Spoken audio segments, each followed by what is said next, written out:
Milwaukee Bucks played in Milwaukee in Game 5 in a do-or-die situation without Damian Lillard, without Giannis Antetokounmpo, and they played their absolute rear ends off. A 115-92 win over the Indiana Pacers to keep their playoffs alive. And hints during the telecast, Giannis Antetokounmpo could be coming back at some point. Damian Lillard could be coming back at some point.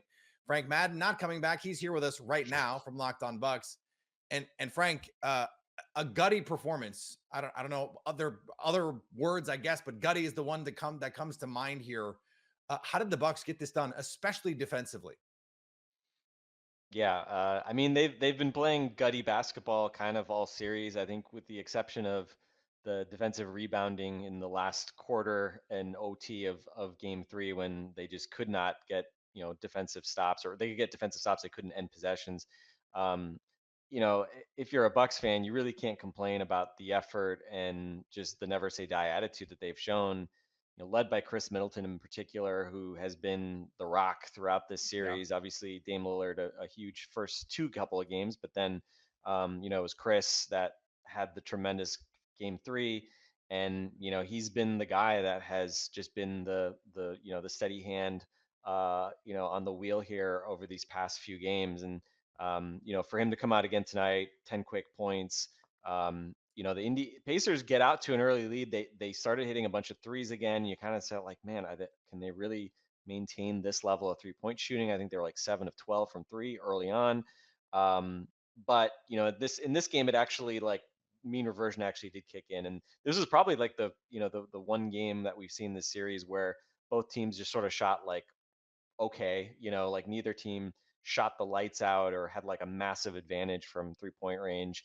And so, how do the Bucks win by 20 plus points? I mean, I think you obviously start with Chris Middleton, you start with Bobby Portis. I think the patience and those are two very deliberate half court scorers, and they were doing a lot of that in this game. And I thought again, it was really in the early second quarter. We saw this in Game 1, early second quarter, with Bobby Portis as the only big and Chris out there. That was when the tide was flipped in Game 1, and it was the same story here. They turn a 31-23 deficit into not a big halftime lead, but really steady things. And Bobby, Chris Middleton, Pat Beverly also, who Yeah. I think just was a massive spark plug tonight, in that first half. Scored 12 points in the second quarter, and he just sort of like looked at the Pacers guards and just said, I'm just going to burrow my way to the basket, and hit a couple of two smalls while he was at it. So I think a lot of it was just sort of like controlling tempo, and just it's so important for the Bucks to score and not have droughts, because when they have droughts, that is when the Pacers feast. That's when they can get out in transition, and we've seen it all year between these two teams. When the Pacers are able to push the ball and play their style, that is when the Bucks are in deep, deep trouble. And tonight, the Bucks, I think, did a really nice job just controlling the tempo a bit. They didn't have huge issues on the glass the way that they did, in Game 3, and they actually had a really good night on the offensive glass themselves. So again, just controlling pace, making some shots, and having at least a little bit of an advantage. I think from a jump shooting perspective, is they can't win without that.